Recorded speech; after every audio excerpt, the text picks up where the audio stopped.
संपूर्ण देशात सध्या कोरोना विषाणूचा प्रादुर्भाव पाहायला मिळत आहे। संचारबंदीमध्ये येणारे उत्सव शासनाच्या वतीने गर्दी होऊ नये म्हणून टाळण्याचे सांगण्यात आले आहे।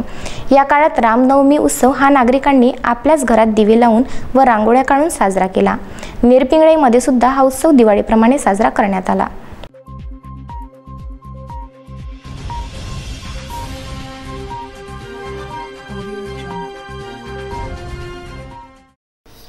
कोरोना व्हायरसच्या प्रादुर्भावामुळे लॉकडाऊन सुरू असल्याने यावर्षी श्रीराम जन्मोत्सव घराघरात साजरा करण्यात आला।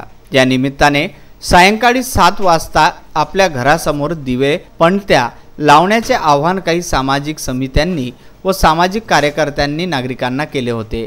या आव्हानाला प्रतिसाद देत अनेक नागरिकांनी आपल्या घरासमोर रांगोळी काढून रस्त्यावर तसेच कंपाऊंड वॉलवर पणत्या दिवे पेटून त्यामध्ये कापुराची पावडर टाकल्याने वातावरण शुद्ध व पवित्र केले होते। यावेळी कोरोनाच्या महाभयंकर संकटातून सुखरूपपणे बाहेर पडण्याकरिता तसेच नागरिकांच्या आरोग्यासाठी सतत धडपडत असलेल्या डॉक्टर, नर्स, वैद्यकीय कर्मचारी, स्वच्छता दूत आणि पोलीस यंत्रणा यांच्या दीर्घायुष्यासाठी प्रार्थना करण्यात आली। नागरिकांनी आपल्या घरासमोर दिवे पणत्या लावल्या असल्याने यावेळी दिवाळीचा अनुभव पाहायला मिळाला।